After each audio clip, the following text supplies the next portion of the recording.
thank you for my comfort. They're raining down on me.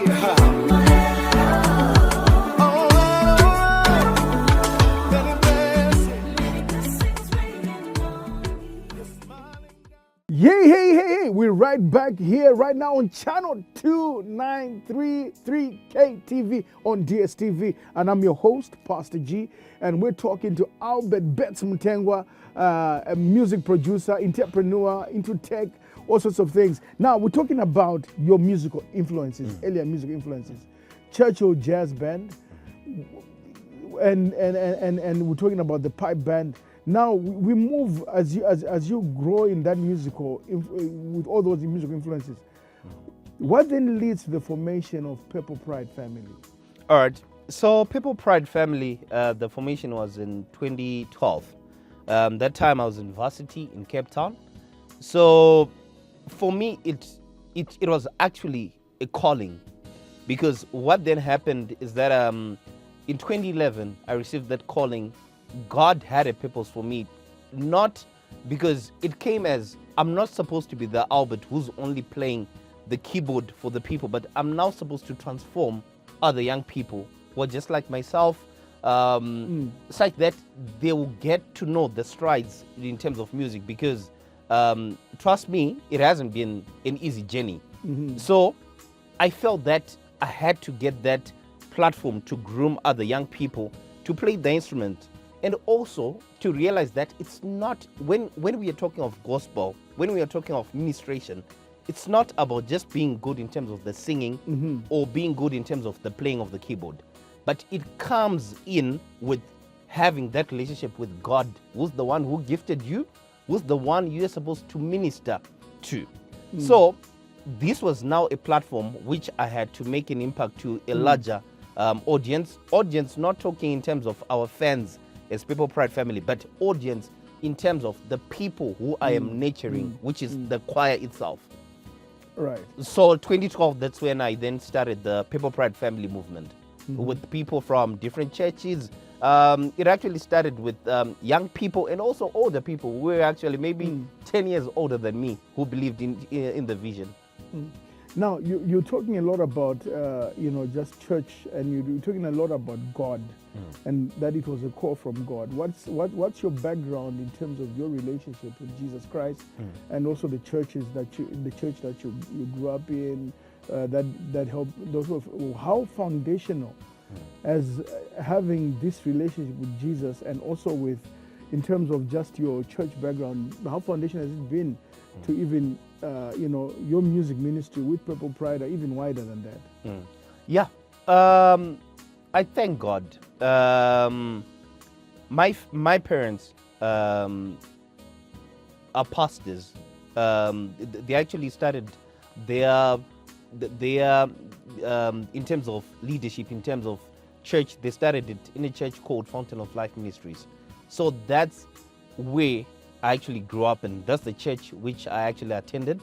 Now I'm now in AFM, but being that child who grew up in that environment, you'd actually get to realize that, okay, through this Christianity, I'm being molded, or I'm being groomed by my parents in such a manner. So that alone made me see how good it was for me to actually be born again.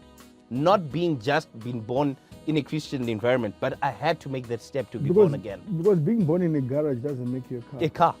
Being born in a chicken run doesn't make you a chicken. Yes, true. So true. The same thing, being born in a family that has pastors, prophets, apostles, bishops, tongue speakers does not make you a Christian. Born again, yes. Yeah. True. Yeah. True. Now, maybe just as a segue into the next part that I want to talk about, you are also into tech. You run a technology company. What sort of things you guys do? You're into business as well. What sort of things are you operating as an entrepreneur? Okay, so in terms of tech, we are specializing in security systems. We are one of the agents for a biggest leading company in China, which which focuses on tracking systems For cars. for cars, Fleet management. fleet management. Yeah. So we are actually one of the agents here in Zimbabwe. So we provide that tracking solution. Yeah. We can fit it to your vehicle. We can actually do the fleet management as well. And also, we happen to be one of the distributorship for YIOT. It's from China again. They specialize in smart cameras, whereby you can be able to monitor your home On your when phone. you're in South Africa. On your You'll be able smartphone. to see on your smartphone what's happening at home. So that's some of the things which I actually did when I started being an entrepreneur. I looked for those links outside such that I can be a partner here in Africa, here in Zimbabwe. Yeah. So, just maybe as a digression, just a little bit. So, do you see AI as an opportunity or as a threat?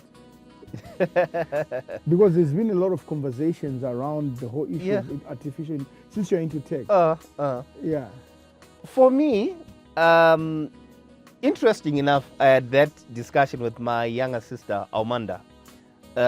She was telling me how AI is now preparing your speech.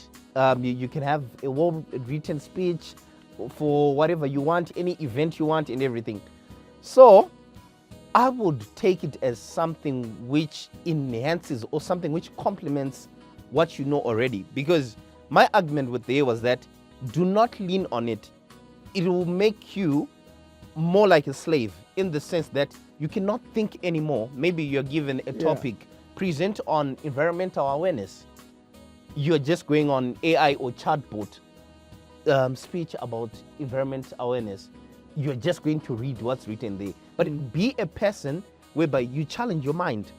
For me, that's the Albert. I always challenge my mind. That's how I end up doing a lot of things which I'm doing successfully, because I challenge my mind. I want to think.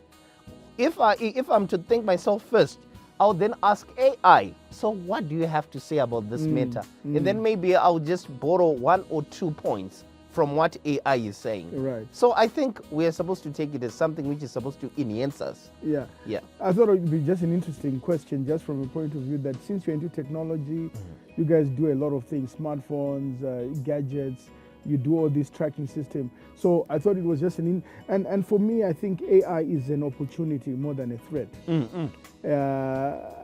I think anything is amoral till you change the use of that thing. Exactly. Yeah.